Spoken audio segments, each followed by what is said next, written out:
Quantum number बताया था। हाँ, और ये बताया था कि 2 ही क्यों होते हैं। आई थिंक हमारी class yesterday, we had a class yesterday only ना। Yes ma'am. Yes ma'am. Okay fine, ठीक है। तो फिर एक minute, let me check out. POAC और लॉ ऑफ इक्विवेलेंस क्या है वो हम बाद में, पीओएसी तो मैंने तुम्हें बता दिया होगा क्लास में। लॉ ऑफ इक्विवेलेंस मैंने पहले बोल दिया था कि मैं बाद में कराऊंगी जब रिडॉक्स होगा, ठीक है। I think yes one ma'am. Doubt is ma'am POAC नहीं आंसर्ड। भाई रिएक्शन की बैलेंसिंग तुम उसी से करते हो मैम ना बेटा। पीओएसी नहीं बताया। हाँ, तो रिएक्शन की बैलेंसिंग कैसे करते हो? प्रिंसिपल ऑफ एटॉमिक कंजर्वेशन बोला जाता है पीओएसी। यस तो मैम। रिएक्शन की बैलेंसिंग तो number of left side atoms is equal to number of right side atoms करते हो कि नहीं करते हो? Yes ma'am. Yes ma'am. Yes ma'am. तो वो पीओएसी तो हुआ, ठीक है। Yes ma'am.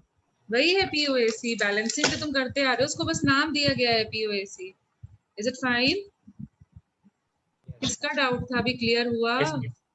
Principle of atomic conservation मतलब atoms remain conserve, they can not be created neither destroyed. उसी को तो प्रिंसिपल लेकर के तुम बैलेंसिंग करते हो। पूरा टाइम पीओएसी यूज किया। अरे ठीक है अभी। Yes ma'am. अच्छा, फिर एक छोटा सा डाउट और है, जल्दी से ले लेते हैं। वैसे तो उसमें ये डाउट होना नहीं चाहिए क्योंकि बहुत ही सिंपल क्वेश्चन है। Yes Dhruv, you are again raising your hand. Dhruv, sorry ma'am, by mistake. अच्छा चलो ठीक है। I thought you had a doubt, so we were concerned about that. So see, एक क्वेश्चन है, वैसे तो बहुत इजी सा है। ऐसा डिस्कस मतलब ऐसा कुछ नहीं है, बहुत स्पेशल टाइप नहीं है। So there are 2 particles, okay, जिनका मास दिया हुआ है 2 particles of mass m and 2m, and they have equal kinetic energies with equal kinetic energies. So their de Broglie's wavelength will be in which ratio? Tell me. Lambda de Broglie's wavelength का ratio बताओ क्या हो जाएगा? कौन सा formula use करें? कौन सा फॉर्मूला यूज करें? Lambda is equal to h upon under root of किया था 2m टाइम्स ऑफ के ई, ठीक है। सो बस यहाँ पे ये करते जाओ। अब lambda with particle of mass m, उसके लिए ये हो जाएगा। अब काइनेटिक एनर्जी उन्होंने बोल रखी है कि सेम ही है, काइनेटिक एनर्जी में चेंजेस नहीं दिए हुए हैं। सो 1 मिनट, स्पेशली लिखने से बेटर है कि मैं इसे लैम्डा m लिख दूं, और लैम्डा फॉर 2m करेंगे तो क्या हो जाएगा? चेक करो, सॉल्व करो। मास की जगह क्या लिखोगे? 2 टाइम्स ऑफ m, और के ई का वैल्यू सेम है। अब इन दोनों का रेशियो निकाल दो। तो रेशियो निकालो, यस। तो रेशियो निकालोगे तो क्या बचेगा? Lambda of 2m, that will be h से h कैंसिल हो जाएगा, m से m कैंसिल हो जाएगा। यहाँ पे क्या बचेगा? 1 अपॉन रूट 2, और यहाँ पे बचेगा under root of 4, which will be how much? Root 2 ratio 1। बस चेक कर लो, इसमें क्या डिफिकल्टी लगा तुमको? इजी इनफ, इजी इनफ, ठीक है। फिर एक मैंने तुमको बोला था कि अगर डी ब्रॉगलीज वेवलेंथ पूछी जाती है और उसमें किसी टेम्परेचर के बारे में मेंशन्ड है तो ये नहीं करनी है, एट टेम्परेचर नहीं करना है, ठीक है। क्यों? क्योंकि ये गैसियस स्टेट में later on we will do it. Last class में भी किसी ने क्वेश्चन पूछा था, तब भी बता दिया था ये चीज। Now is it fine? Last class का वीडियो अपलोड कर दीजिए बेटा मैंने बोला था कि प्लीज जब भी वीडियो के लिए वेट करना हो तो कम से कम 1 वीक से 2 वीक का वेट करो, ठीक है। I will be try to be as regular as I can, but हमारी भी कुछ पर्सनल इश्यूज होते हैं जिसकी वजह से डिले हो जाता है। तो प्लीज अपने, जैसे तुम लास्ट ईयर ऑनलाइन रिकॉर्डेड तो नहीं होता था, पिछले 10 सालों से तो नहीं होता था, तो तुम कैसे पढ़ाई करते थे? अगर इनकेस तुमसे स्किप हो जाता था तो कैसे करते थे बेटा? फ्रेंड से मांगते थे नोट। बस, तो अभी 1-2 क्लासेस के लिए मैनेज कर लो। टुडे और tomorrow I will again come on track, कि हमारे साथ में भी कुछ कुछ दिक्कतें हो जाती हैं कभी कभी। We are also human beings, we are also social animals, हमें भी कुछ कुछ प्रॉब्लम्स आ जाती है। तो इस वजह से थोड़ा सा डिले आ गया। I will try to be as regular as I can, okay fine, ठीक है। जस्ट इस वीक का थोड़ा सा प्रॉब्लम हुआ है, ठीक है, बट फिर रेगुलर होने की कोशिश करें। तो अभी ये हो गया। आई नो क्वांटम नंबर्स में थोड़ा तुम्हें ज्यादा जरूरत भी पड़ेगा पुराने वीडियो को रेफर करने के लिए, तो आई ट्राई कि I should come at on track as soon as possible. Okay, so see there is an another question. ये थोड़ा सा ट्रिकी है, थोड़ा सा, मतलब इतना भी ज्यादा नहीं ट्रिकी है, बहुत थोड़ा सा ही एक डिफरेंस आया है। So there is an electron with velocity v, with velocity v is found to have, उसका मतलब de Broglie's wavelength lambda है, ठीक है। The velocity, अब बताओ what should be the velocity of neutron, what should be the velocity of the neutron to have same de Broglie's wavelength, ये same lambda चाहिए। और ऑप्शंस में दिया हुआ है v, बी ऑप्शन में दिया हुआ है v by 1840, सी ऑप्शन में दिया हुआ है 1840v, एंड डी ऑप्शन में दिया हुआ है डी ऑप्शन में दिया हुआ है 1840 डिवाइडेड बाय v। बताओ कौन सा होगा, बताओ कौन सा होगा। क्वेश्चन एक बार फिर से बता दीजिए। एक इलेक्ट्रॉन है जो वेलोसिटी v से मूव कर रहा है और उसका डी ब्रॉगलीज वेवलेंथ है lambda. Can you gate my point? Yes can you? तो हमें बताना है कि what should be the velocity of the electron so that, sorry, velocity of the neutron so that the de Broglie's wavelength is same, so that de Broglie's wavelength is same. Okay, so for electron we will write h upon mv, क्योंकि question में मास और velocity बोला गया तो यही formula लगाएंगे। Can you agree to this? Ma'am v by 1840। Yes, और mass of electron लिखेंगे और वेलोसिटी ऑफ इलेक्ट्रॉन लिखेंगे। और अब देखो क्या हो जाएगा, जब न्यूट्रॉन के लिए निकालेंगे तो लैम्डा सेम रखना है, बट मास किसका रखेंगे, मास किसका रखेंगे बेटा, जल्दी जल्दी बोलते जाओ। न्यूट्रॉन। अब देखो उन्होंने बोला कि जो लैम्डास है वो इक्वल है, तो लैम्डास इक्वल होने का मतलब क्या है, this should be like this and this should be like this v and n, h से h कैंसिल हो गया और vn की वैल्यू निकालनी है। what should be the velocity of neutron? So it should be velocity of electron into mass of electron upon mass of neutron। अब देखो यहाँ मास का कोई भी ऑप्शन में टर्म नहीं आ रहा है, मतलब हमें इसे एलिमिनेट करना है। तो if you can recall what is it, mass of electron, isn't it mass of n neutron divided by 1836 times? Yes ma'am. तो बस वो वाला रिलेशनशिप अपने को यहाँ से यूज करना है। तो मास ऑफ इलेक्ट्रॉन की जगह क्या लिख सकते हैं, mass of neutron into this, and which will be what, b upon 1836 और अप्रोक्सीमेटली 1840। तो कौन सा ऑप्शन सही हुआ? Can you get it? B option, yes ma'am. ठीक है। अब देखो जो एक आईआईटी के क्वेश्चन में या एमसीक्यू क्वेश्चन में और जो तुम्हारा बोर्ड का क्वेश्चन था उसमें डिफरेंस क्या आया।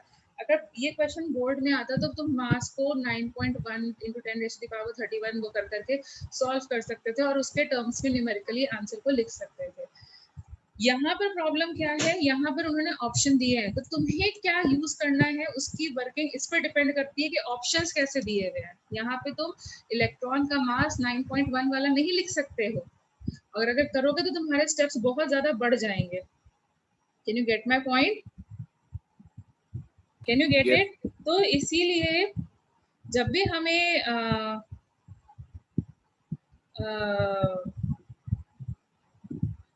जब भी हमें इस टाइप की चीज क्वेश्चंस आते हैं, तो that is the reason I keep on telling along with the question read the options also, so that तुम्हारा माइंड क्लियर हो कि मुझे किस डायरेक्शन में काम करना है। Can you get my point? Yes ma'am. यहाँ पे मुझे ये रेशियो लगाना था, ये वाला जो रेशियो है इसको यूज करना था। इसकी इंफॉर्मेशन कैसे मुझे मिल गई थी, क्योंकि मैंने ऑप्शंस के साथ साथ क्वेश्चन के साथ साथ ऑप्शंस भी रीड आउट कर लिए। ओके नाउ, ठीक है। तो I think the doubts are totally done. जो दो ही डाउट्स आए थे मेरे पास में, ठीक है। तो हम लोग आगे मूव ऑन करते हैं। जैसे हमने क्वांटम नंबर्स किया था, तो क्वांटम नंबर्स में थोड़े से नई चीज़ें, थोड़ा सा टाइम लगेगा and shortly I will upload the video so that you stay connected, you are able to revise also and ये सब जो प्रॉब्लम्स अगर फेस हो भी रही है तो वो स्किप हो जाए। तो देखो क्वांटम नंबर्स जिनका अगर बाई चांस क्लास किसी भी रीज़न से स्किप हो गया है तो अब वो देख लो। तो क्वांटम नंबर्स बेसिकली किस लिए यूज़ किए जाते हैं बताओ, किस लिए यूज़ किए जाते हैं? हम अरेंजमेंट ऑफ इलेक्ट्रॉन्स के लिए। They are basically the address of the electron in an atom, in an element, ठीक है। उसके लिए हमें 4 नंबर्स की जरूरत पड़ती है। तो क्या होता है, जैसे कि हमारे पास होते हैं एनर्जी लेवल्स, एनर्जी लेवल्स। तो कौन से एनर्जी लेवल पे उसको कैसे रिप्रेजेंट करते हैं? कौन सा क्वांटम नंबर होता है जो ये बताता है कि कौन से एनर्जी लेवल पे? Principal quantum number. Yes, and how do you denote principal quantum number? By a notation n. और ये तुम PVs वो उसमें भी कर रहे थे, बोर्ड थ्योरी से ये n यूज करते आ रहे हो। Can you recall? Can you recall it? Yes, ठीक है। Yes, ma'am. फिर उसके बाद आते हैं जो शेल्स होते हैं, they were divided into sub shells. Sub shells depend करता है कि आप कितने डायमेंशंस में, कितने एक्सिस के अलोंग, ये कितने डायरेक्शंस में रोटेट कर रहे हो। तो कितनी पॉसिबिलिटीज हैं, एक भी मतलब equal to all directions rotate करें। हमें कितने डायमेंशंस पता है अभी तक? 3 पता है। तो एक तो ये हो गया जहाँ पे हम सबके हमारे को कोई फर्क नहीं पड़ता हम किस डायमेंशन में, हमारे लिए सब बराबर है, किसी डायरेक्शन के लिए एफिनिटी नहीं है। फिर P होता है जिस जो क्या शो करता है, एक डायरेक्शन के लिए एफिनिटी शो करता है। फिर D होता है जो 2 डायमेंशन के लिए करता है, और फिर F होता है जो 3 डायमेंशन के लिए शो करता है। तो कितने डायमेंशन में तुम जा रहे हो उसको हम लोग किससे रिप्रेजेंट करते हैं? By a quantum number which is called as what? Which is called as what? azimuthal quantum number. Azimuthal quantum. Azimuthal quantum number. And how do you represent azimuthal quantum number? L. By L. By a notation L. तो S के लिए क्यों क्या हो जाता है? S के लिए क्या हो जाता है azimuthal quantum number? 0, क्योंकि Spherical zero, yes. क्योंकि किसी भी एक तरफ एफिनिटी नहीं दिखा रहा है। फिर P के लिए क्या हो जाता है? Dumbbell shape 1. डंबल है, और डंबल एक टाइम पर एक डायमेंशन के लिए एफिनिटी शो करेगा। फिर D के लिए क्या हो जाता है? Double dumbbell shape 2. Yes, it is double dumbbell, मतलब 2 डायमेंशंस के लिए एफिनिटी दिखाएगा। एंड देन इट इज 3, लेकिन इसको एक्सप्लेन करना, क्योंकि हम सब चीजें 2 डायमेंशनली पढ़ते हैं तो बड़ा मुश्किल हो जाता है, इसलिए we simply write complex. Can you follow till here? Yes, ma'am. Follow till here. तो L की जो वैल्यू होती है वो किस पे डिपेंड करती है? 0 से स्टार्ट होती है और कहाँ तक जाती है? n-1 तक जाती है। ओके, अब देखो कितने टाइप के बनेंगे, मतलब कितने डायमेंशन, अगर अलग अलग डायमेंशंस में जाएंगे तो कितने टाइप्स के बनेंगे, ओरिएंटेशंस कितने टाइप्स के होंगे, मतलब कैसे कैसे तुम रोटेट कर सकते हो डायमेंशन को ध्यान रखते हुए। उसी को हम लोग रिप्रेजेंट करते हैं किससे? Magnetic quantum number. Magnetic quantum number. So subshells is divided into orbitals, and the type of orbital is represented by which quantum number? It is represented by magnetic quantum number. और इसकी जो किसको कैसे represent करते हैं? n से। तो यहाँ पर कितने हो जाएंगे? स्फीयर का तो एक ही डायमेंशन ओरिएंटेशन होगा। डंबल क्या हो सकते हैं? 3 ओरिएंटेशंस हो सकते हैं, ठीक है। कौन कौन से? या तो वो px में जा सकता है, या फिर py के अलोंग बन सकता है, या pz के अलोंग बन सकता है। तो इनको हमें लेकिन नंबर्स के फॉर्म में लिखना है, तो हम कैसे लिखेंगे उनको? ठीक है, can you follow? Yes, ma'am.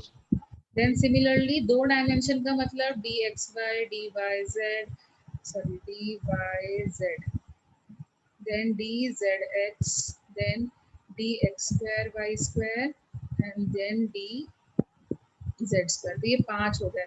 और यहाँ पर कितने हो जाएंगे? देखो इसमें 1 हो रहा है, इसमें 3 हो रहा है, इसमें 5 हो रहा है, तो इसमें कितने हो जाएंगे? क्योंकि हमें इसके बहुत डीपली नहीं पढ़ना है। तो f में कितने ऑर्बिटल्स हो जाएंगे? 7 You can just remember like odd numbers. तो यहाँ पर हमारे पास कितने ऑर्बिटल्स आ जाते हैं? 7 orbitals. Can you get it? And maximum each orbital can accommodate how many? 2 electrons. 2 तो 2 होते हैं। कल रीजन क्लियर हो गया था? Yes, ma'am. Positive half and negative half. ठीक ठीक है। तो जो m की वैल्यू है वो किस पर डिपेंड करती है, m की जो वैल्यू है वो डिपेंड करती है, m की जो वैल्यू है वो डिपेंड करती है from -l to +l which will also include 0. including 0. ठीक है ना। अब बताओ कितनी m वैल्यूज होंगी, कितनी m वैल्यूज होंगी, 12 plus 1. 2l plus 1, ठीक है। So number of orbitals in a subshell निकालना चाहते हो, किसी भी s सबशेल में नंबर ऑफ ऑर्बिटल्स निकालना चाहते हो तो तुम्हें क्या फॉर्मूला लगाना है, that is 2l plus 1, 2l plus 1। देखो s सबशेल में कितने आएंगे, देख लो जरा, s सबशेल में कितने ऑर्बिटल्स आएंगे, 1, s subshell 1, One, p subshell में कितने आएंगे, 3, 3, 3, ओके। d सबशेल में कितने आएंगे 5, एंड f सबशेल में कितने आएंगे। So then tell me maximum number of electrons in a subshell. एक ऑर्बिटल के अंदर 2 लोग रह सकते हैं, तो फिर tell me which is what will be the formula to find 2 into maximum 2l plus 1. 2 into 2l plus 1। Can you follow this, Yes, ma'am. yes, ठीक है। लाइक फॉर एग्जांपल, मैम ये जो एल का हाँ बोलो बोलो, मैम ये L का फॉर्मूला 0 to n-1 ये कैसे? या 0 टू, वो फॉर्मूला नहीं है, वो तरीका है रिप्रेजेंट करने का, ठीक है। या is it fine, Yes. L is equal to 0 to n-, ठीक है। तो अगर हम लोग s सबशेल लेते हैं तो उसमें कितने ऑर्बिटल्स बनेंगे, s सबशेल में कितने होते हैं, 2l plus 1 लगाओ, इसकी l वैल्यू 0 होती है, नंबर ऑफ ऑर्बिटल्स बताओ, 1, नंबर ऑफ ऑर्बिटल्स बताने को बोला है, हाँ। नंबर ऑफ ऑर्बिटल्स का फॉर्मूला क्या होता है, 2l plus 1, वो फॉर्मूला को लगाओ and tell me how many orbitals will be there in s subshell. क्या फॉर्मूला है, 2l plus 1, तो कितने हो जाएंगे 1 orbital. And what will be the maximum electrons which can be present in s subshell, एक में 2 होंगे तो क्या हो जाएगा 2, ठीक है। अब देखो मतलब ऑर्बिटल का मतलब है इसके पास सिर्फ एक घर है, तो एक घर को हम क्या नाम देंगे, 0। Can you gate my point, एक घर है इसलिए उसका नाम है 0। अब p सबशेल के लिए बोलो l की वैल्यू कितनी होगी, कितने डायरेक्शंस में वो जाता है, एक टाइम पर कितने डायमेंशंस में जाता है, एक डायमेंशन में। तो यहाँ पर कितने ऑर्बिटल्स होने चाहिए, 2l plus 1 लगाओ जरा फॉर्मूला, 3। और ये देखो इसके कितने इलेक्ट्रॉन्स, 6। अब क्यों 3 घर होने चाहिए, क्योंकि m की 3 वैल्यूज पॉसिबल है, कौन कौन सी, -l to +l करो, व्हाट डज दिस मीन, मतलब 3 घर है हमारे पास, होते हैं ना 3 घर, या Yes, तो ma'am. px होता है या फिर py होता है या फिर pz होता है। बट अब अगर हमें अल्फाबेट्स के फॉर्म में अपने घर को नहीं बताना है, सिर्फ नंबर्स के फॉर्म में यूज करना है, तो हमें क्वांटम नंबर यूज करना पड़ेगा, yes, ma'am. ठीक है। तो अगर इसलिए ठीक है। Then if I talk about D subshell, तो अब बताओ l की वैल्यू क्या होगी डी सबशेल के लिए, 2, m की क्या वैल्यूज आएंगी, 5, Five. -2, 1, Yes. -1, 0, 1. 1, यस। तो मतलब अब हमारे पास कितने घर हैं, मतलब कितने फ्लैट्स हैं यहाँ पे, 5. 5 फ्लैट्स। और हमने किया था ना कौन कौन से होते हैं, dx, dy, z. तो कौन कौन से होते हैं, जैसे डी एक्स वाई हो गया, डी वाई जेड हो गया, ये 0 डी जेड स्क्वायर हो गया, ये हो गया हमारा डी एक्स जेड, और ये हो गया हमारा D x square minus 5 square. तो कितने घर आए, 5. 5। तो कितने इलेक्ट्रॉन्स रह सकते हैं, 10.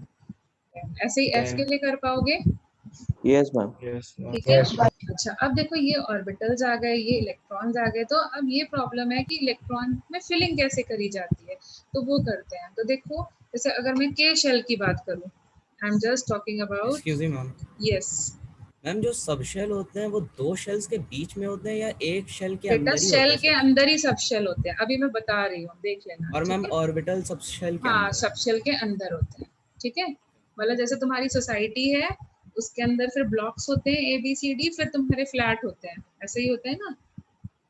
Yes ma'am. मैंने एग्जाम्पल तुम्हें दिया था पहले, हम एल की तुम्हारे, वैल्यू 0 to n-1 कैसे लिखेंगे?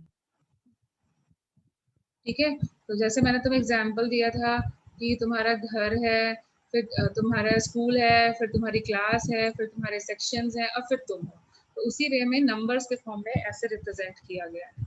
Okay, okay ma'am. चलो अब आगे देखो, जैसे फॉर एग्जाम्पल के शेल की बात करें, के शेल के लिए n की वैल्यू कितनी होगी? What is the value of n? 1. 1.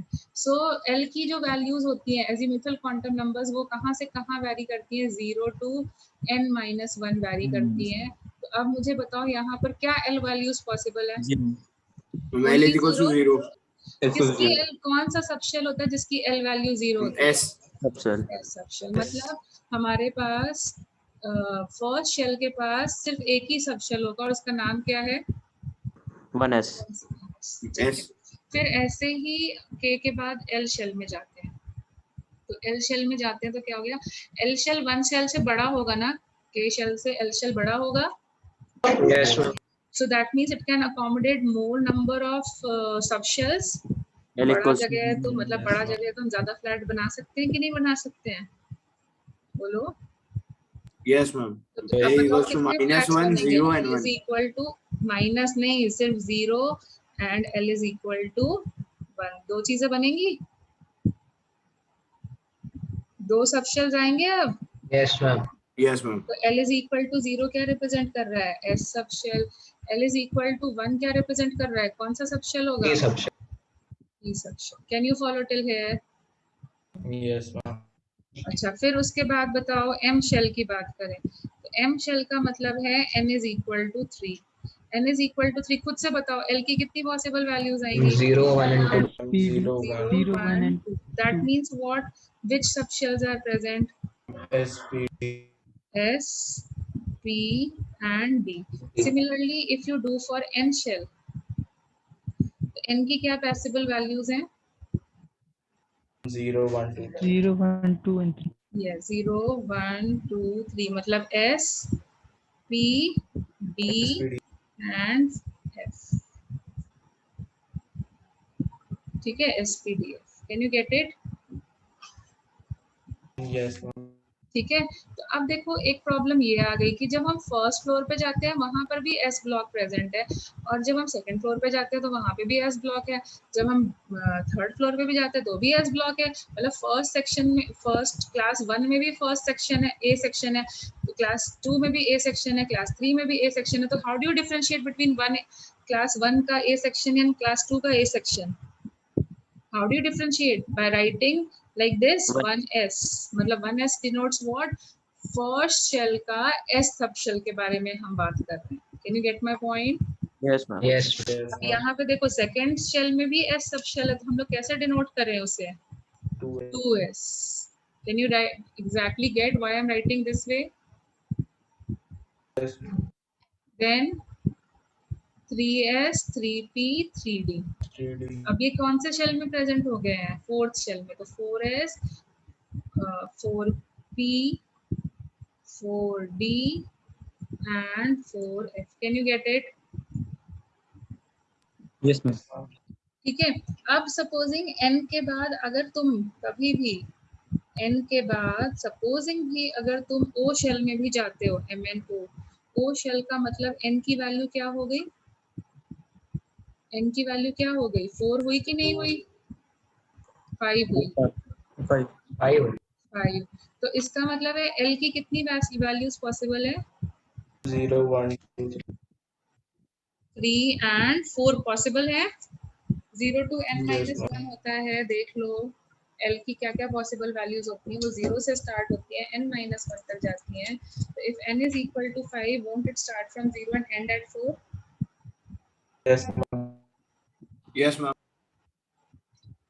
ठीक है, is it the right thing I have written? Is it the right thing I have written? Ma'am, SPDF में 4 सबसेट्स होते हैं, Yes, लेकिन L is equal to 4 अभी तक डिस्कवर नहीं हुआ है, क्योंकि L is equal to 4 represent कर रहा है कि तुम्हारा जो पार्टिकल है वो 4 डायमेंशंस में मूव कर रहा है, बट 4th डायमेंशन तो अभी तक डिस्कवर नहीं हुआ है ना। Yes, ma'am. Theoretically No, ma'am. अगर हम अपने Yes, ma'am. सिलेबस की बात करें तो 4th डायमेंशन तो अभी तक डिस्कवर नहीं हुआ है, तो हमारे लिए मैक्सिमम L की क्या वैल्यूज पॉसिबल है? Ma'am, 3, ma'am, 0, 1, 2, 3. Yes, only till 3 is possible. मतलब हो सकता है तुम में से कोई साइंटिस्ट बन जाए तो ये डिस्कवर कर दे, but till date it is not being discovered, so we don't count it. Can you get my point? Can you get the Yes, point? Yes, ma'am. तो हमारी काउंटिंग कहाँ पे बंद हो जाएगी? सिर्फ SPDF पे खत्म हो जाएगी। और अब रीजन भी समझ में आ गया, DF के आगे G पे क्यों नहीं जाते हैं? Yes, ma'am. ठीक है, क्यों नहीं जाते? क्योंकि अभी हमारा 4th डायमेंशन डिस्कवर नहीं हुआ है। Is it fine till here? Can you follow till here so that I proceed further? Yes, Ma'am, तो ma'am. फिर मैम 20th के मैम बियॉन्ड मैम कैसे रिप्रेजेंट करेंगे मैम बेटा एलिमेंट्स को? करेंगे ना, तुम आगे क्यों भाग रहे हो? जितना पहले मैं करा रही हूँ ना उतने पे तो पहले समझ लो, करने के लिए ही Yes, बैठे हैं ना, सारे 118 तक ऑफ करेंगे। बाउल लगता है, ऑफ बाउल लगता है। बेटा please, I think I know better than you, but I'm not speaking up now. What is the reason? Don't want to, पूरा खिचड़ी नहीं पकाना चाहते. Let us move slow. So please you also show patience. Okay? ठीक है, सबको पता है, तुम्हें पता है, लेकिन हम लोग थोड़ा वेट करते हैं। तो देखो इसको अपन क्या करेंगे, मतलब बेसिक मेरा ये जो क्लास है उसमें तुमको Yes, इतनी कहानी करने का सिंपल रीजन ये है कि तुम्हें बस F पे फुल स्टॉप लगा देना है। ठीक है, अब डिस्कवर करेंगे तब चलेंगे। सिमिलरली अगर P शेल की भी कोई बात करेगा तो n इज इक्वल टू 6 हो जाएगा, करने को तो L इज इक्वल टू 5 तक आएगा, लेकिन क्योंकि 4th डायमेंशन और 5th डायमेंशन नहीं डिस्कवर हुए तो हम क्या लिखेंगे? 6s, और क्या लिखेंगे? जल्दी जल्दी बोलो। 6s, 6p, 66s. 6s, उसके आगे नहीं जाएंगे। Similarly 7s, 7p, 7d and 7f. Can you follow till here? Can you follow Yes, till ma'am. here? ठीक है, अब ट्रबल ये आता है कि अगर इतने सारे शेल्स हैं, इतने सारे सब शेल्स हैं, तो हम जाएं कहाँ पहले? कहाँ से फिलिंग हम करना स्टार्ट करें? इलेक्ट्रॉन पहले कहाँ एंट्री मारेगा? मतलब जैसे स्कूल में पहला बच्चा आता है तो वो कहाँ जाकर के बैठेगा? ठीक है, उसका सिटिंग अरेंजमेंट में तो डिसाइड करना चाहिए ना। Can you follow that? Yes, ma'am. The arrangement कि हम कैसे बच्चों को बैठाएंगे, हम कैसे क्या करेंगे, किस वे में उनको बाइफरकेट करेंगे, तो उसके लिए हमें पता होना चाहिए। तो हमने भी यहाँ पे इतने सारे शेल्स हैं, इतने सारे सब शेल्स हैं, तो कैसे होता है उसके लिए नाउ लेट्स मूव। ये तो समझ में आ गया ना शेल्स एंड ऑर्बिटल्स क्या हैं? ये तो समझ में आ गया ना शेल्स एंड ऑर्बिटल्स क्या हैं? Yes, ma'am. ठीक है, तो now we are moving towards rules for filling the orbitals, मतलब कैसे हम लोग इनमें इलेक्ट्रॉन्स को फिल करते हैं, फिलिंग दी ऑर्बिटल्स। ठीक है, तो इसमें 3 रूल्स अपने को पढ़ने हैं, 3 रूल्स पढ़ने हैं। पहला रूल जो होता है उसको हम लोग बोलते हैं, अब बोलो तुम अपना रूल। बहुत एंग्जाइटी हो रही थी बोलने की, अब बोलो। हाँ, अब डिफाइन भी करो बेटा, फिर डिफाइन भी करो। देखो आउफबाउस प्रिंसिपल होता है, ठीक है।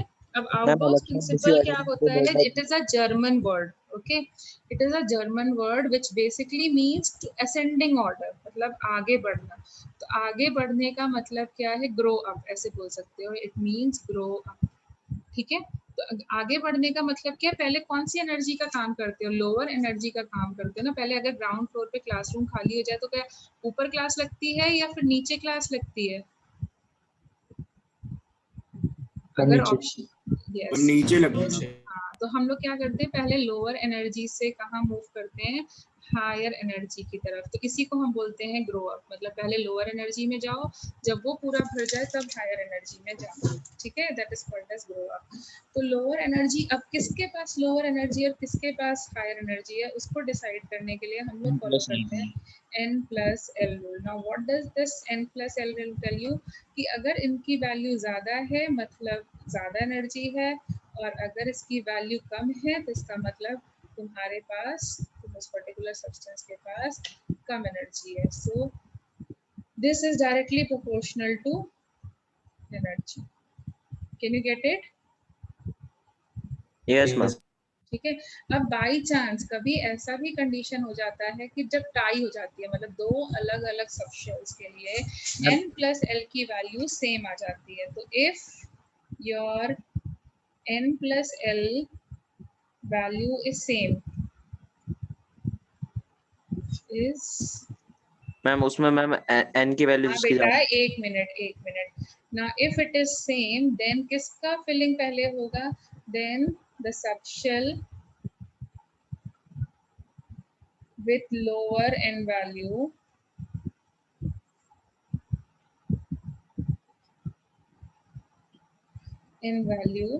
tends to have lower energy. This will have lower energy. हाँ, अब बोलो क्या बोल रहे थे, अब बोलो क्या बोल रहे थे। यस मैम यही बोल रहे थे। ठीक है, तो अब देखो जैसे फॉर एग्जांपल फर्स्ट शेल के पास कितने सब शेल्स होते हैं, फर्स्ट शेल के पास मैम लास्ट वाला पॉइंट वन एस फिर ऐसे ही सेकंड शेल के पास कितने सब शेल्स होते हैं, टू एस फिर एंड एक टू दो पी बढ़ा दो, ठीक है, 2s मतलब एक एक स्टेयर केस बनाना है।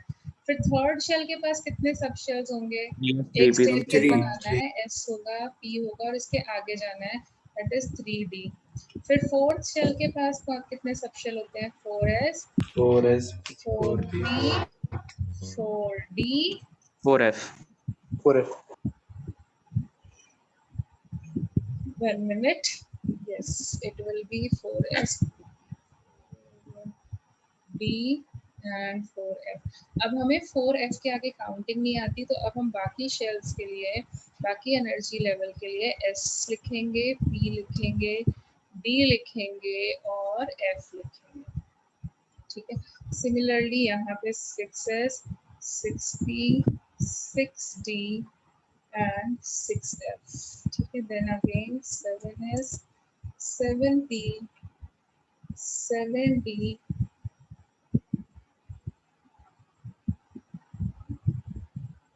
एंड 7, ठीक है।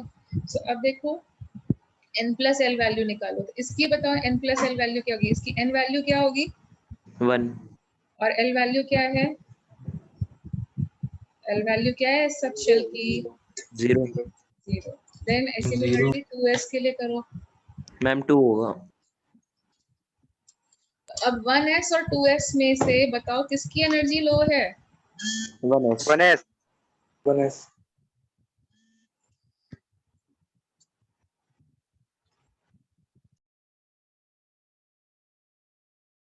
कि तुम लोग n+l वैल्यू सबके लिए लिखो। तो अब देखो चेक करो सब, मतलब हर एक सब शेल के लिए तुमने निकाल दी, ठीक है, क्योंकि हम कंफ्यूज थे कि हम पहले किस में जाएं, तो हमने ऑफ की हेल्प ली। तो यहाँ पर देखो n+l वैल्यू आ रही होगी 2+1, यहाँ पर आ रही होगी 3+0, यहाँ पर आ रही है 3+1 and this will be 3+2. So we'll keep on doing like this. Okay, I think now is it fine? F plus 4+0, 4+1, 4+2.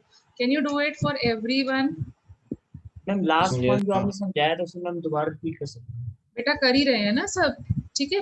तो अब ये बताओ कि सबसे लोएस्ट n+l वैल्यू कितनी क्या आ रही है, सबसे 1 plus lowest 0. n+l value One. क्या आ रही है, but can you everyone gate it? Yes ma'am. Yes, तो ma'am. सबसे, और किसकी है वो 1s सब शेल की है, तो सबसे पहले इलेक्ट्रॉन कहाँ जाएगा, लोएस्ट एनर्जी पे, और लोएस्ट एनर्जी किसके पास में है, वो है हमारे पास, इसके पास 1s सब शेल में। तो इलेक्ट्रॉन सबसे पहले एंट्री कहाँ करेगा, 1s सब शेल में। और कितने इलेक्ट्रॉन्स s सब शेल में रह सकते हैं, अभी अभी तुमने पढ़ा, दो, एक ही ऑर्बिटल है, So how do we represent?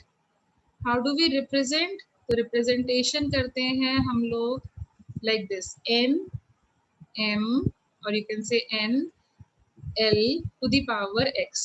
n क्या डिनोट करता है? कौन से एनर्जी लेवल या शेल में गए.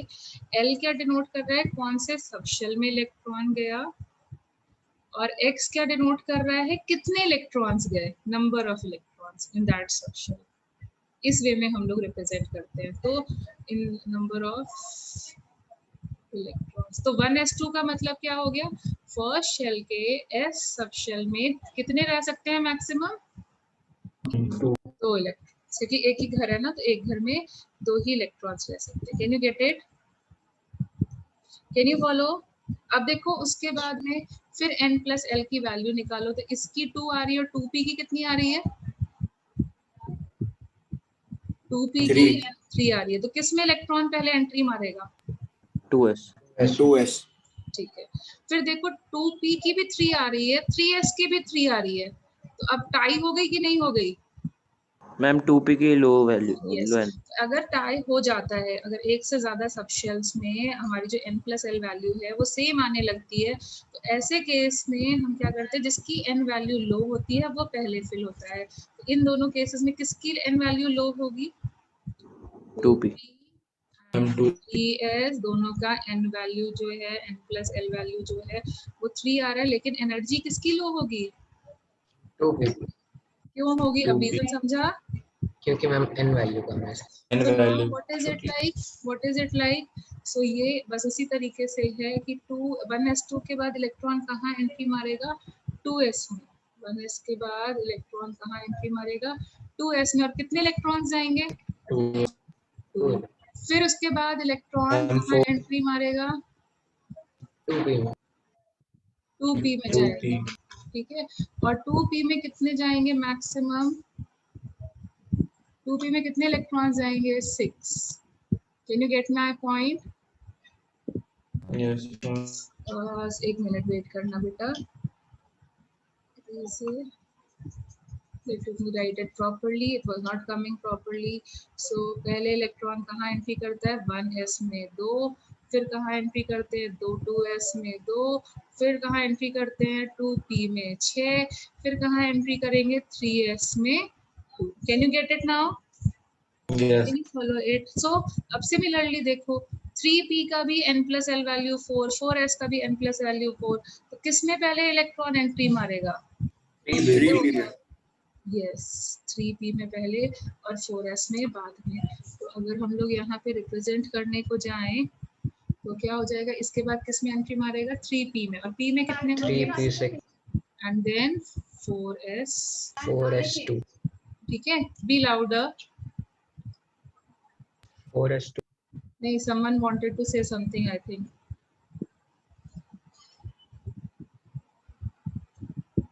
नहीं, ठीक है. तो अब इसमें बाकियों का भी लिख के जरा ट्राई करो, सबके साथ ट्राई करो.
हुआ बेटा? अब जानबूझ के Yes, ma'am. तुमसे कराया था ताकि तुम Yes, ma'am. मतलब उसे लर्न भी कर पाओ, इसलिए I was giving time to you people so that you are able to recall them. Now see 3 subshells, 3d, 3 + 2 is 5, 4 + 1 is 5 and 5 + 0 is 5.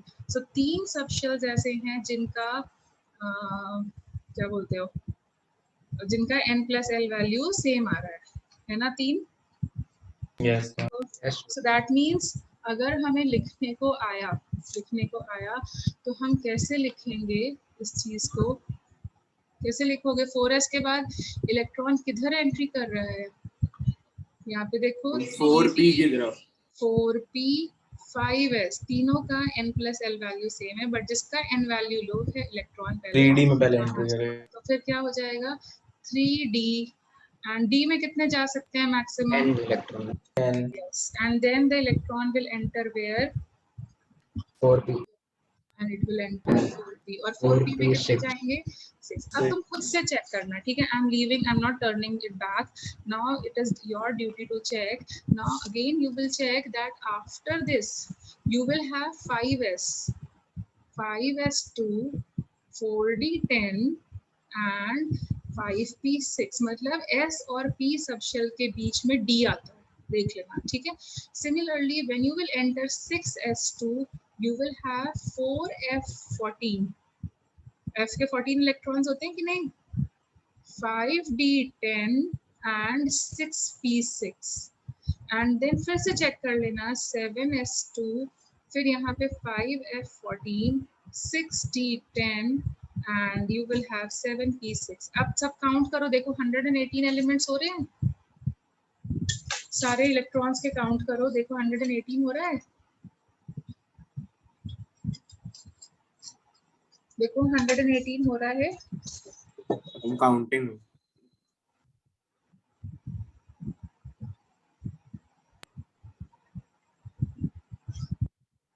118 electron. हाँ, तो what does this mean? 118 Yes, types ma'am. of electronic configuration we have, and till date we have discovered on how many elements? 118. ये total हो गई सबकी electronic configuration, Yes, ma'am. ठीक है? अब देखो यहाँ पे क्या प्रूव हो रहा है कि देखो 3p और 3d के बीच में कौन घुस गया? 3p, third shell can accommodate maximum of how many electrons? Bohr Bury rule के हिसाब से तुमने पहले से पढ़ा हुआ है। So according to Bohr Bury scheme, tell me third shell should accommodate a maximum of how many electrons? 18. But यहाँ पर देखो एक प्रॉब्लम आ गई। वो प्रॉब्लम क्या आ गई कि 3p और 3d के बीच में कौन आ गया? 4s। What does this tell you? That are the orbits or the shells in the form of a concentric circles or non-concentric circles? Non-concentric. Non-concentric circles। कभी तो ऑर्बिट्स ओवरलैप कर रहे हैं। ये कंसेंट्रिक सर्कल्स क्या होते हैं? एक के अंदर एक होते हैं, मतलब उनके ऑर्बिट्स कभी भी उनके पाथ कभी भी ओवरलैप नहीं करते ना। Yes. ma'am. This was told by another scientist who is called as Summerfield. So he told us कि orbits are, जैसे अर्थ भी perfectly sphere नहीं है ना, geoid in shape, Yes. ma'am. ठीक है? So the same way he told us that orbits are not like concentric circles, they are elliptical. Initially they are circular in shape, जो छोटे orbits हैं वो तो circular हैं, elliptical as we move away from the nucleus. So as you move away from the nucleus, orbits start becoming elliptical in shape, and that is why overlapping of orbits is taking place. See, जो हमारा 3rd orbit है, isn't it overlapping with the 4th orbit? Check it out. अभी तो 4s बीच में आया। Yes. ma'am. yes, ma'am. See, 5th orbit and 4th orbit are overlapping. Yes. ma'am. Prove करता है ना इलिप्टिकल होगा। इलिप्टिकल एक दूसरे को काट सकते हैं, लेकिन कंसेंट्रिक सर्कल्स तो नहीं काटेंगे ना, Yes, ma'am. ठीक है? Can you follow this? And Yes, please repeat.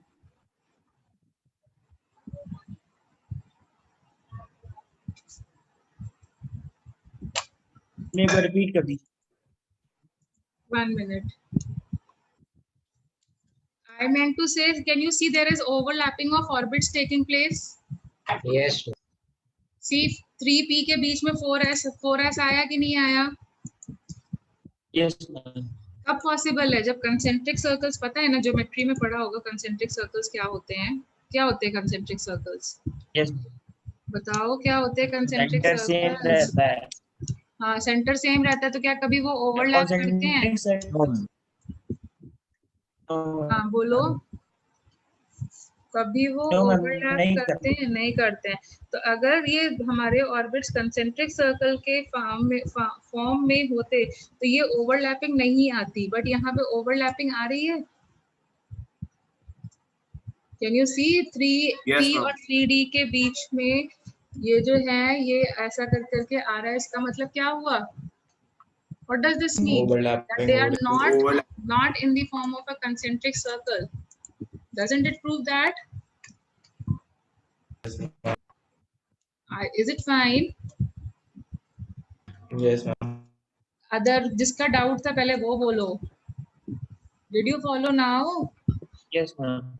देखो ये न्यूक्लियस है, अगर हम कंसेंट्रिक सर्कल्स के फॉर्म में ऑर्बिट्स लेते तो ये कभी क्या एक दूसरे को कट करते? No, ma'am. नहीं करते, ठीक है। बट एक्चुअल में क्या हो रहा है, हमारे जो ऑर्बिट्स हैं वो इनिशियली तो स्फेरिकल रह रहे हैं, but as you are moving away from the nucleus they are becoming elliptical.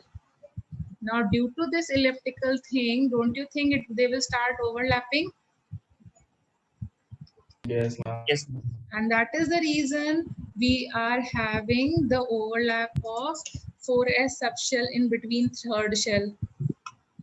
Can you get it now? Yes. Yes. ठीक है, Can you get it now?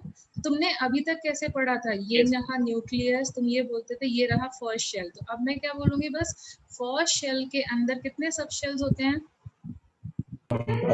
1s. 1s, ठीक है। फिर तुमने बोला कि ठीक है फिर होता है 2 सेकंड शेल, तो अब मैं ये बोलूंगी भाई सेकंड शेल को भी डिवाइड कर दो, 2 घरों में डिवाइड कर दो। 2/2. तो यस, बस ये डिफरेंस आ गया, जो तुमने पढ़ा था और जो हम नया पढ़ रहे हैं उसमें भी हम ऐसे डिवाइड कर रहे हैं। तो अब 2s 2p में मतलब कितना हो जाएगा, और 2p में भी फर्दर 3 घर हैं।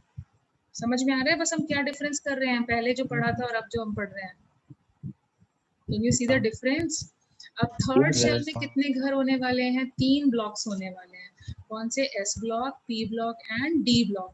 अब इनमें भी कितने फ्लैट्स होने वाले हैं? एस ब्लॉक में तो सिर्फ एक ही फ्लैट होता है। पी ब्लॉक में कितने फ्लैट्स होते हैं? पी ब्लॉक में कितने फ्लैट्स होते हैं? 3। और डी ब्लॉक में कितने फ्लैट्स होते हैं? 5. 3 4 5 3D। अब सिमिलरली फिर हम फोर्थ घर में चले गए, फोर्थ फ्लोर पे चले गए। अब फोर्थ फ्लोर पे कितने घर होने चाहिए, कितने ब्लॉक्स होने चाहिए? फोर्थ फ्लोर पे कितने ब्लॉक्स होने चाहिए? 4 ब्लॉक्स होने चाहिए। 4 ब्लॉक्स। अब 4 ब्लॉक्स में भी कौन कौन से नाम बोलो? 4s 4s 4d 4d and 4f। अब एस ब्लॉक में कितने घर होते हैं? 1 पी ब्लॉक में कितने होते हैं? 3 डी ब्लॉक में कितने होते हैं? 5 एफ ब्लॉक में कितने होते हैं? 7. तो बस अब समझ में आ गया क्या क्या जो हमने पढ़ा था? हम नया कुछ नहीं पढ़ रहे हैं, हम बस उसी को ही पढ़ रहे हैं ना। Yes, ma'am. ठीक है, अब देखो खुद से ही बता दो कि एस ब्लॉक यहाँ पर फर्स्ट शेल में सिर्फ एस ब्लॉक है। तुमने पढ़ा था ना, number of electrons in the shell is given by the formula 2n²। याद रखो, वही Yes, चीज ma'am. हम भी कर रहे हैं। फर्स्ट शेल में देखो सिर्फ एस सब शेल है, कितने इलेक्ट्रॉन्स रह सकते हैं मैक्सिमम? 2.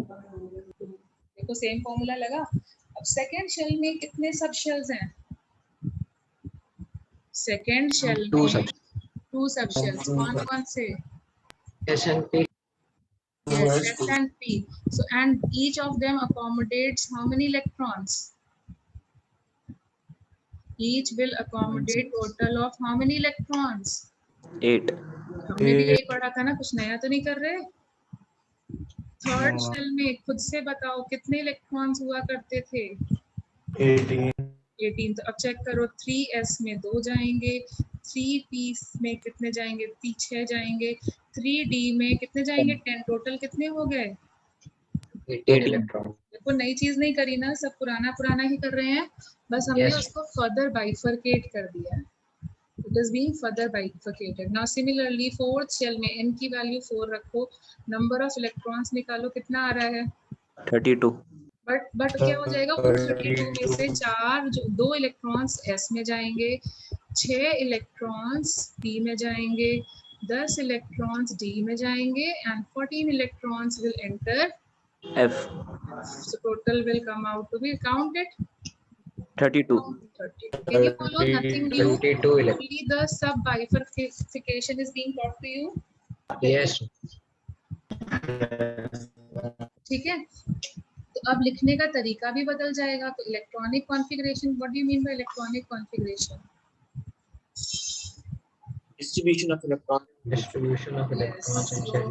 अभी तक हम क्या पढ़ते थे? सिर्फ distribution of electron in various energy levels. अभी तक हम इलेक्ट्रॉनिक कॉन्फ़िगरेशन जब लिखते थे तो सिर्फ एनर्जी लेवल के लिए लिखते थे, मतलब ऑर्बिट के लिए लिखा करते थे. But now you will tell me the distribution of the electrons in subshells also, because now you know the concept of subshells. Of electrons in your different subshells. ठीक है, तो जैसे हम लोग बहुत बिगिनिंग से स्टार्ट करते हैं हाइड्रोजन से. तो हाइड्रोजन के पास कितने इलेक्ट्रॉन होते हैं? पहले तो तुम ऐसे लिखते One थे electron. LM ऐसे लिखते रहते थे.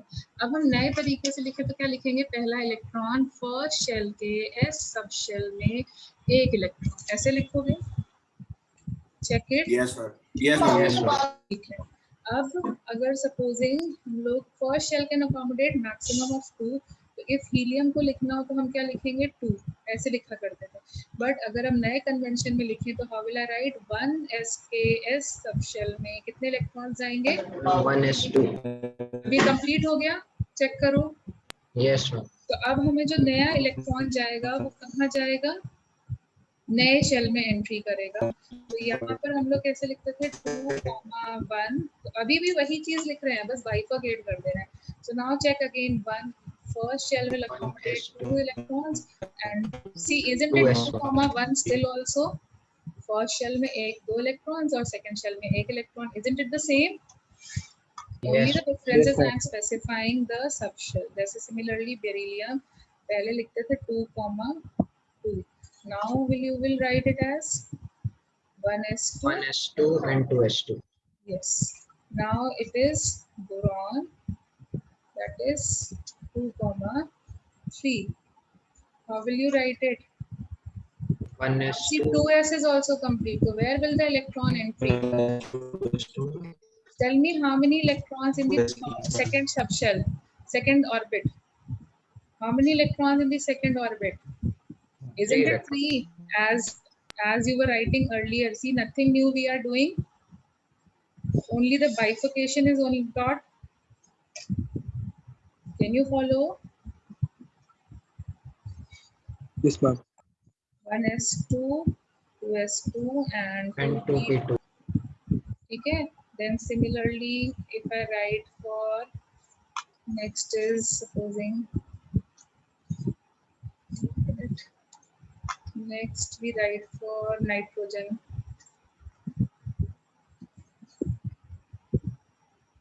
नाइट्रोजन का 7 होता है. तो पहले तुम लिखते थे 2,5. अब लिखोगे 1s2, 2s2 and 2p3. 2p3. ठीक है. देन सिमिलरली ऑक्सीजन के लिए लिखोगे तो 8 हो गया. सो ये देखो 2,6 कैसे लिखोगे? 1s2, 2s2, 2p4. 2p4 कब तक फिल होता रहेगा? 2 का p कब तक फिल होगा? जब तक उसमें मैक्सिमम कितने इलेक्ट्रॉन्स नहीं आ जाते? 6 electrons. 6. तो हम लोग तब तक p में फिल करते जाएंगे. लाइक अब मैं थोड़ा सा शॉर्टकट मार रही हूँ, बहुत ज्यादा हो रहा है. तो फ्लोरीन और इसके बाद में कौन आएगा? हीलियम के बाद नियॉन तक. अब ये तुम लिख लेना, लेकिन यहाँ पर अपन क्या लिख सकते हैं? यहाँ पे क्या हो जाएगा? 2p5 and 2p6. Can you get it? Can you get it? Yes. Yes, ma'am. अब देखो सेकेंड शेल के 8 इलेक्ट्रॉन्स कंप्लीट हो गए. तो अब जो नया एंट्री होगा वो कौन से शेल में होगा? नया एंट्री कहाँ आएगा? M shell में. Yes. So how will you write? 1s2, 2s2, 2p6 and 3s1. अब ये don't you think इतना बड़ा लिखना पड़ रहा है? बहुत सारा चीजें लिखना पड़ रहा है कि नहीं लिखना पड़ रहा है? Yes, ma'am. ठीक है. तो अब अगर बहुत ज्यादा इलेक्ट्रॉनिक कॉन्फ़िगरेशन हो जाएगी तो ये चीजें रिपीट होती रहती हैं. तो कुछ लोग क्या करते हैं, या कुछ बुक्स में क्या होता है, वो अपने से पहली वाली इनर्ट गैस को रेफरेंस लेते हुए इलेक्ट्रॉनिक कॉन्फ़िगरेशन को लिख देते हैं, जैसे कि this can be written as neon. Neon means 1s2 2s2 2p6 understood है, एक्स्ट्रा क्या बचा 3s। 3s ma'am. तो ऐसे भी लिखा जाता है। जैसे फॉर एग्जांपल मैग्नीशियम का लिखना होगा तो मैग्नीशियम में क्या डिफरेंस आ जाएगा, बस यहाँ पे नियॉन 3s2 हो 3s2। जाएगा। यस, सो जब बड़ी बड़ी आने लगती हैं तो इनर्ट गैस को भी रेफरेंस भी ले लिया जाता है, it is written as 3s2। Can you follow? Can you follow how to write the electronic configuration? Yes, ma'am. Yes ma'am. Okay. Now try writing it for. Ma'am अभी वो last वाली स्लाइड दिखा दीजिए सोडियम के बाद का। Ma'am इससे पहले वही दिखा दीजिए एक बार। मैम एक और पहले वो। Yes ma'am.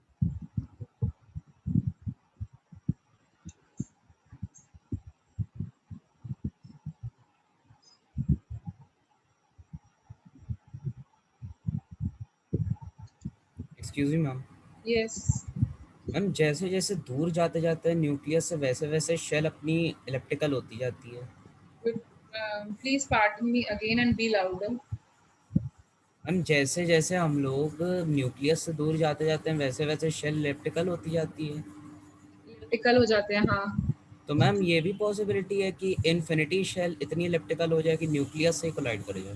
बेटा इन्फिनिटी शेल तक हम पहुंच ही नहीं पाए ना, अभी तक तो हम सिर्फ 7 शेल्स तक ही पहुंचे हैं ना। थ्योरेटिकली तो होंगे बट प्रैक्टिकली तो नहीं पहुंच पाए ना, तो I don't know what will happen there. Okay, we haven't, it will form a line, मतलब अगर हम इन्फिनिटी की बात करें तो एक लाइन ही बन जाएगी, ठीक है, लेकिन अभी तक पहुंचे नहीं है बस। बात क्लियर हो गई? Yes ma'am. कि उसके बिहेवियर को स्टडी कर सकें कि कैसे एग्जिस्ट करेगा, वो अभी हम लोग पहुंचे नहीं हैं।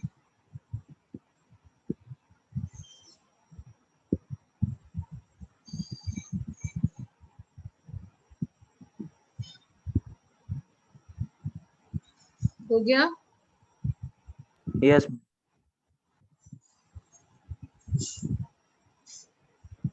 देख लो फिर ये।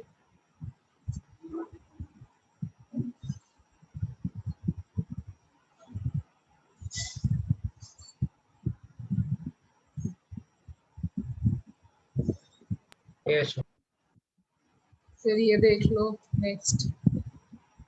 यहाँ पे आपने 2s2 के बाद क्या लिखा है फर्स्ट? कहाँ पे?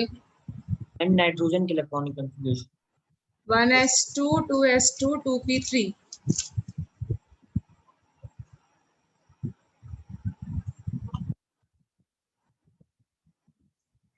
ठीक है,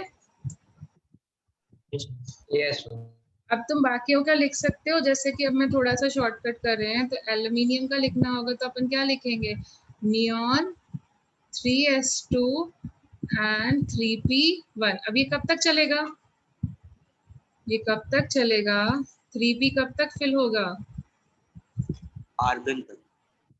यस 3p6 तक नहीं आ जाता, तब तक फिल होगा, ठीक है।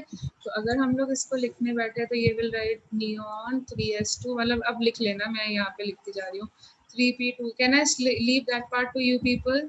Yes, ma'am. Yes and this will be 3p5 and 3p6। अब आइडियली तुम इसको कैसे लिखते हो, 2,8,8 ऐसे लिखते हो, ठीक है। अब देखो सबसे बड़ा टर्निंग पॉइंट, जब मैम ने तुमको पोटैश, वैसे third shell can accommodate how many electrons, third shell can accommodate maximum of how many electrons, 18.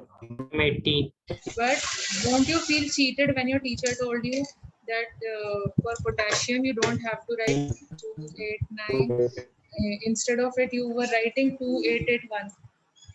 It can accommodate 2, 8, 18 electrons, but why don't we write 9? Instead of it we write only 2, 8, 8, 1. गड़बड़ लगी थी कि नहीं लगी थी? Yes लेकिन ma'am ने explain नहीं किया क्योंकि वहां नहीं कर सकते थे, तुम्हें बाइफर्केशन नहीं पता था, लेकिन अब हम कर सकते हैं क्योंकि देखो 3p के बाद में कौन सा इलेक्ट्रॉन कहाँ पे जाता है, इलेक्ट्रॉन 4s में जाता है। 4s में जाता है। ये कल्प्रिट बन गया था, इस रीजन से बिना 3d को पूरा फिल किए हुए, थर्ड शेल को पूरा फिल किए हुए, हमें इलेक्ट्रॉन को कहाँ जंप कराना पड़ा, 4s. 4s में. Can you get it? Why did this thing happen? Yes. Because in between 3p and 3d 4s subshell came because of lower energy, hence first 4s subshell are filled, then 3d the electrons reaches to third 3d subshell. Can you get it? Yes. Okay, due to 4s in between 3p and 3d, due to the elliptical nature of the orbit, this thing happened. तो अब देखो इसको लिखना होगा तो हम ऐसे ही लिखेंगे ना, फर्स्ट शेल में 2, सेकंड शेल में 8, थर्ड शेल में 8 और फोर्थ शेल में 1. Can you follow this? लेकिन अब मैम ने यहीं पे फिनिश करा दिया, उसके आगे का नहीं पढ़ाया. क्यों नहीं पढ़ाया? क्योंकि फिर वो एक्सप्लेन करने में उनको डिफिकल्टी हो जाती. क्या डिफिकल्टी हो जाती? जैसे अब अगर हमें स्कैंडेनियम का लिखना होगा 21 atomic number, scandium, titanium, 23 vanadium. I'm skipping 24, you will get to know later why I'm doing this. Then 25 manganese, 26 iron, 27 is your cobalt, 28 is nickel. Again I am skipping 29 and instead of this I'm writing 30 का zinc. ठीक है. अगर इसका electronic configuration मुझे बोला जाता है स्कैंडेनियम का लिखने के लिए, तो उसके पास कितने इलेक्ट्रॉन्स है total? How many electrons are present in scandium? Ma'am How many argon electrons are present in scandium? 21. 21. तो इसका इलेक्ट्रॉनिक कॉन्फ़िगरेशन अपन कैसे लिखेंगे? Argon 4s2 Yes, 3d1. कैसे लिखेंगे? 1s2, 2s2, 2p6. फिर कौन आता है? 2p6 के बाद कौन आता है? जल्दी जल्दी बोलते जाओ. yes Yes क्या? Who comes after 2p? अच्छा sorry, 3s2.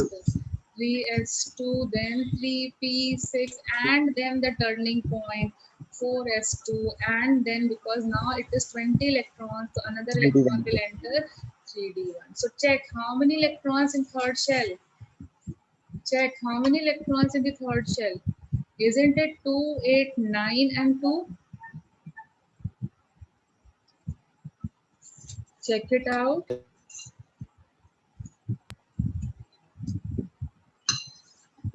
Check it out. अरे देखो, ये 2 + 6 8 और 1 9 हुए कि नहीं हुए? Yes. मैम कंफ्यूज हो जाती है ना एक्सप्लेन करने में कि पहले तो बोला 9 नहीं लिखना है थर्ड के साथ में और फिर लिख रहे हैं, इसलिए तुमको सिर्फ वहां तक स्टॉप कर दिया जाता है. अब सिमिलरली अगर मुझे यहाँ पर उसका लिखना होगा टाइटेनियम का, तो अपन क्या लिख देंगे? 3d2. 3d2 means what? अगर लिखना होगा प्रॉपर 2, 8, 10 2 लिखोगे कि नहीं? Yes, ma'am. 2, 8 third shell will accommodate 10 electrons because it can accommodate maximum of this. So now this will be what? 3d3. This will become 3d5. This will become 3d6, 3d7. कहाँ तक जा सकते हैं? कहाँ तक जा सकते हैं? Can you get it? 3d10. Yes. Yes. Now you can see कि यहाँ वाले जो इलेक्ट्रॉन्स हो जाएंगे वो 2, 8, 18 एंड 2 पे हो जाएंगे. मतलब अब थर्ड शेल खत्म हो गया. रीजन समझ में आया? मैम वहाँ पर 3d8 होगा. सॉरी 9 नहीं लिखा जाता, ये 8 है. Did you get the reason? yes ma'am. ठीक है, तो 18 किए जाते हैं लेकिन बीच में ओवरलैपिंग ऑर्बिट्स होने की वजह से ये प्रॉब्लम हो जाती है और ये 10th स्टैंडर्ड पे नहीं एक्सप्लेन करी जा सकती है, इसलिए मैम बोलते थे 2d8 9 नहीं लिखना.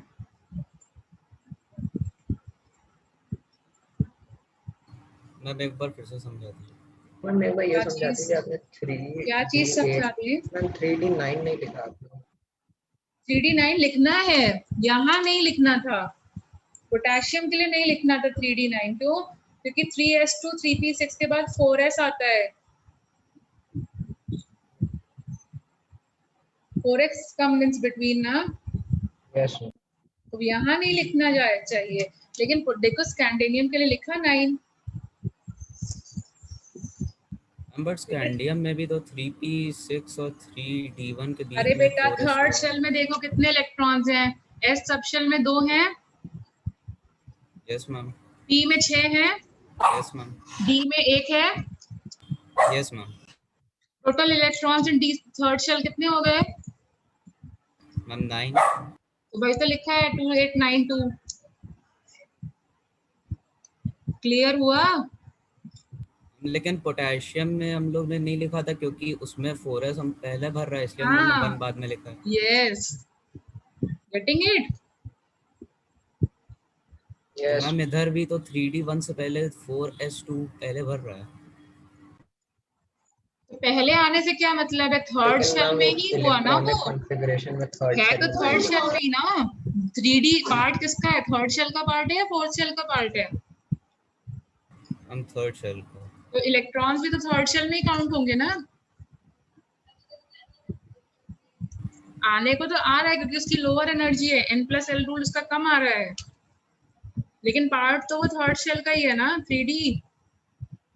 When you will count the electrons अपने ट्रेडिशनल तरीके से जब लिखोगे तो उस केस में मुझे ऐसे तो लिखना पड़ेगा कि third shell is accommodating 9 electrons.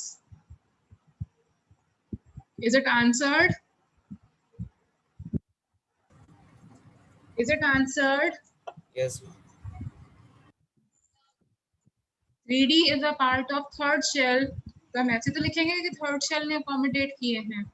लिखना यहाँ बीच में 3p और 3D के क्यों पड़ रहा है? क्योंकि n+l वैल्यू उसकी लो आ रही थी। Can you get it now? Yes ma'am. Can you follow it? Everyone? Everyone? Yes ma'am. ठीक है, तो अब थोड़ा सा हैवी क्लास आई फील हो गया है तुम लोगों के लिए, क्योंकि तुम्हारे उसी वे के डाउट्स आने लग गए हैं। तो तुम्हें क्या करना है, अभी मैं मतलब ज़्यादा हैवी नहीं करते हैं क्योंकि इसके आगे थोड़ी सी और चीज़ें भी आने लगेंगी, फिर और डिफ़िकल्टी लेवल बढ़ने लगेगी। तो अभी के लिए क्या करते हैं हम लोग, मतलब तुम्हारा होमवर्क यही होगा कि जो तुम्हारी कोई भी बुक जो भी तुम्हारी स्कूल बुक है, ठीक है, उसमें जहाँ पर ये इलेक्ट्रॉनिक कॉन्फ़िगरेशन वाली चीज़ें लिखी हैं और प्लस जहाँ जहाँ रूल्स लिखे हैं वहाँ वहाँ की तुम्हें स्टडी करनी है, ठीक है। और अगर कोई डाउट्स आते हैं तो वो पूछोगे। Can you get it? Yes ma'am. ठीक है, अब हम आते हैं एक नए रूल के ऊपर जिसका नाम होता है Hund's rule of multiplicity. Yes, maximum multiplicity. What does this tell you? कि खुला खुला बैठना है। खुला खुला बैठना है मतलब जब तक पॉसिबल हो तो पूरे घर को ऑक्यूपाई करो, पूरे ब्लॉक्स को ऑक्यूपाई करो, ठीक है। मैक्सिमम मल्टीप्लिसिटी, मैक्सिमम मल्टीप्लाई करो मतलब मैक्सिमम जगह को ऑक्यूपाई करो, ठीक है। तो मैक्सिमम मल्टीप्लिसिटी जैसे कि फॉर एग्जांपल ये एस में तो नहीं प्रॉब्लम करता है, जैसे पी इलेक्ट्रॉन, जैसे हमारे पास P1 कॉन्फ़िगरेशन है। P1 कॉन्फ़िगरेशन का मतलब है P के पास कितने घर होते हैं? 3। और इनका नंबरिंग कैसे करना है? या तो तुम ये बोलोगे -1, मतलब या तो नेगेटिव से पॉजिटिव में जाओ या तो पॉजिटिव से नेगेटिव में जाओ, बीच में नहीं जाना है। Can you gate my point? Yes ma'am. 0 -1 ऐसे नहीं करना है, एक सीक्वेंस को ही फॉलो करना है। तो अब ये बताओ P1 जो एक इलेक्ट्रॉन आया वो कहाँ एंट्री मारेगा? First block. पहले हम क्या करते हैं जब बेस में एंट्री मारते हैं तो पहले की फ्रंट रो लेते हैं कि नहीं लेते हैं? एयर फ्लाइट में ले जाते हैं तो हम पहले क्या करते हैं, आगे की रो लेने की कोशिश करते हैं क्योंकि उसमें ज्यादा लेग स्पेस होती है, Yes, ma'am. ठीक है। Yes. तो हमने पहले एंट्री आगे की तरफ करी, फिर P2 आ गया, मतलब एक पहले से एक और बंदा आ गया। तो अब हम क्या करते हैं जब हम फ्लाइट में जाते हैं तो हम पहले कौन सी सीट लेने की कोशिश करते हैं? विंडो सीट या फिर आयल सीट? विंडो। तो इसने भी क्या करा, आगे की विंडो सीट लिया। समझा ना कैसे रखना है? Yes, ma'am. अब Yes, P3 3 इलेक्ट्रॉन्स मतलब कहाँ जाएं? विंडो सीट खाली है तो कहाँ जाएं? विंडो सीट पे। हाँ वेरी गुड, विंडो सीट पे जाओ, ठीक है। अब P4, अब भाई सारी विंडो सीट तो ऑक्यूपाई कर ली, तो क्या चॉइस है फिर हमारे पास में? हम फिर से लेग रूम स्पेस को ज्यादा वर्थ देंगे, तो 1 2 3 कहाँ जाए चौथा इलेक्ट्रॉन? ज्यादा जहाँ लेग रूम स्पेस मिल रही है। Can you follow now? This is called as maximum multiplicity कि सारे रूम्स को ऑक्यूपाई करो, पेयरिंग करने से पहले सारी जगह को ऑक्यूपाई करो। अब ये देखो P5 का मतलब क्या हो जाएगा 3, 4 and 5. Can you get it? Yes.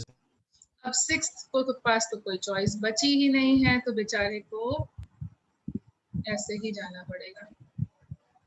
अब बात समझ में आई? बात समझ में आई? Yes, ma'am. तो सिमिलरली Yes. अगर मुझे D1 के लिए फिल करना होगा तो पहले कैसे फिल, D में कितनी सीट्स होती हैं? 5. 5. पहले more leg room space. D2 means 3, 4, मतलब पहले विंडो सीट आगे की तरफ। Can you get my point? Yes. D5 बोला जाएगा तो अपन क्या करेंगे?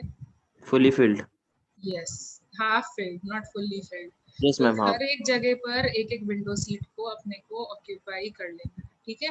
अब D3, D4 तो बीच में फिल कर लोगे ना? Yes, ma'am. Yes, ma'am. Okay, फिर उसके बाद अगर मुझे D6 करा जाए तो भाई सारी विंडो सीट ऑक्यूपाई करी थी, पहले से लोगों ने कर रखी थी, तो हम कौन सी प्रेफर करें जहाँ लेग रूम स्पेस First. ज्यादा होती है, हमारा लेग रूम स्पेस है। Can you get it? Can you get it? Yes, ma'am. Yes. फिर D7 की बात करें तो Next one. 1, 2, 3, 4, 5, 6 and 7. तो 8, 9 सब कर लोगे अब तुम आगे? Yes, ma'am. Yes, D8 ma'am. का मतलब यहाँ एंट्री मारेगा, D8, D9 यहाँ एंट्री कर लेगा और D10 यहाँ कर लेगा, ठीक है। मतलब पहले अपने को, मतलब मैं ऐसे एक्सप्लेन करती हूँ, मतलब तुम अपने हिसाब से समझ लेना। मैक्सिमम मल्टीप्लिसिटी मतलब है पहले अपने आप को सारी जगह को ऑक्यूपाई करना है। Can you get it? तो मतलब एक तुमको याद रहे, ऐसे ही बोल देते हैं कि विंडो सीट ऑक्यूपाई करनी है, आई सीट ऑक्यूपाई करनी है। समझ में तो आ गया ना रीजन? Yes, ma'am. Yes. ठीक है, तो बस एक समझाने के लिए ऐसे एग्जांपल दे दिया गया, ऐसा कुछ नहीं है कि वहाँ विंडो सीट है। Okay, it is just a way to explain. Okay fine. Yes. Second rule अब देखो क्या है, Hund's rule of maximum multiplicity. So according to this rule electrons are distributed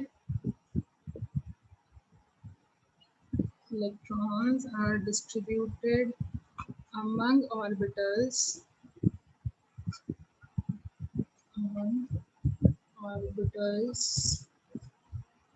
of subshell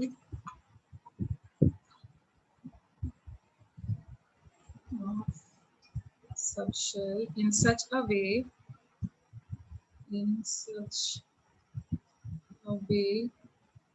to give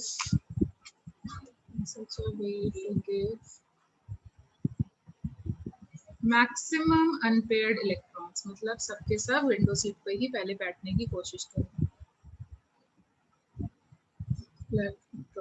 unpaired electrons with parallel spin, मतलब same direction में rotate कर रहे हैं, clockwise कर रहे हैं तो क्लॉकवाइज ही कर रहे हैं, ठीक है। ये जो हम एरो बनाते हैं ना, ये यही रिप्रेजेंट कर रहा है जो कल बताया था ना कि इलेक्ट्रिक फील्ड क्लॉकवाइज है तो रोटेशन क्लॉकवाइज करोगे तो इलेक्ट्रिक फील्ड ऊपर आएगी नीचे आएगी, थंब रूल से बताया था ना। Yes, ma'am. तो पैरेलल स्पिन मतलब सारे के सारे एक ही डायरेक्शन में स्पिन कर रहे हैं, तो इलेक्ट्रिक फील्ड सबकी एक ही डायरेक्शन में जाएगी ना। Yes, ma'am. ओके, तो दैट इज कि मतलब इसको इजी लैंग्वेज में समझाएं कि सबशेल में पेयरिंग जो है वो तभी स्टार्ट होगी जब सारे ऑर्बिटल्स इलेक्ट्रॉन से स्पिल हो जाएंगे। तो subshell pairing of electron will start when all orbitals